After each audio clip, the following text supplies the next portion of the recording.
Assalamualaikum warahmatullahi wabarakatuh. Halo semuanya. Pada kesempatan kali ini, saya akan membahas tentang fintech, e-wallet, dan e-money dalam kajian fikih.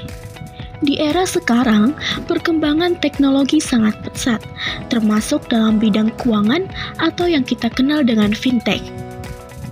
Tujuan dari pembahasan ini adalah untuk memahami bagaimana hukum transaksi digital tersebut dalam perspektif ekonomi Islam, khususnya dalam fikih muamalah. Saat ini transaksi digital sudah menjadi sebuah keniscayaan. Perkembangan teknologi telah mengubah cara manusia bertransaksi dari uang tunai menuju sistem cashless yang serba digital.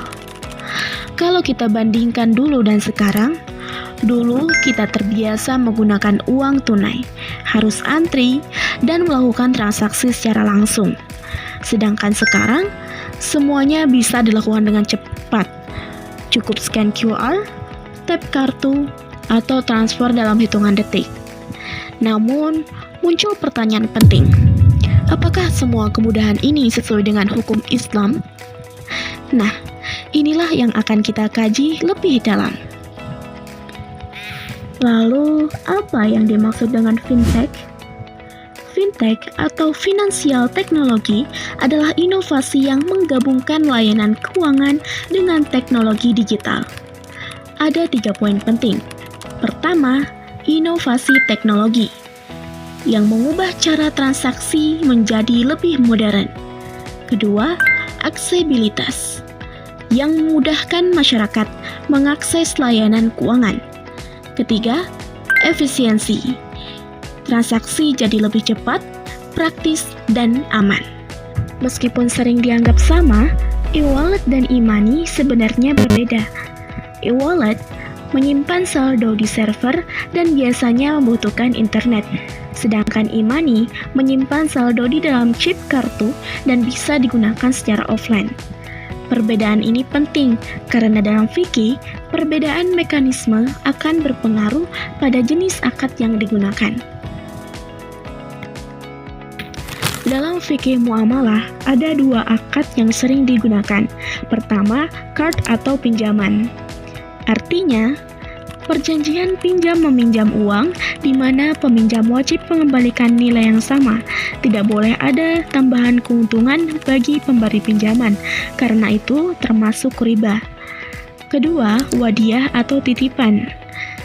Perjanjian penitipan harta di mana penerima titipan bertanggung jawab menjaga amanah. Jika ada bonus, itu sifatnya sukarela, bukan kewajiban. Nah, dalam praktik fintech, akad ini harus jelas agar tidak menimbulkan masalah hukum. Dalam transaksi fintech, ada beberapa potensi masalah. Pertama, riba. Riba yaitu bunga atau keuntungan tambahan yang tidak sah dalam akad pinjaman. Kedua, gharar. Gharar adalah ketidakjelasan dalam akad yang menimbulkan ketidakpastian. Ketiga, maisir. Maisir adalah unsur perjudian atau spekulasi dalam transaksi.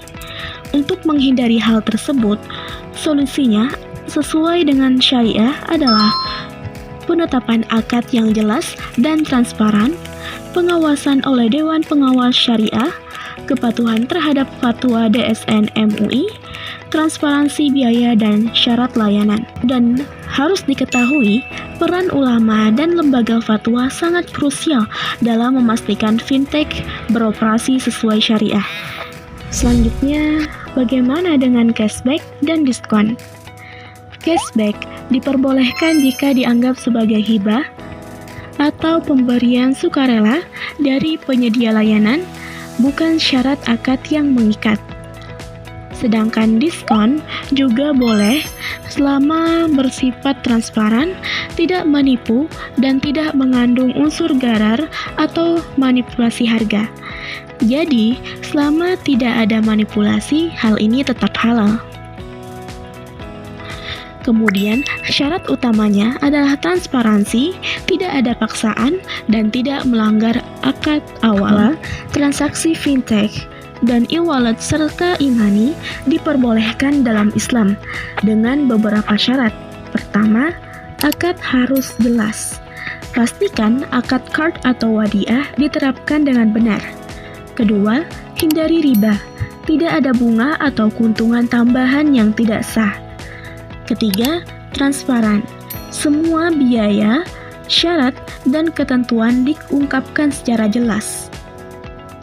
Keempat, pengawasan syariah. Ada DPS atau rujukan fatwa DSN MUI yang relevan. Jadi, teknologi bukan masalah. Yang penting adalah bagaimana kita menggunakannya sesuai aturan Islam.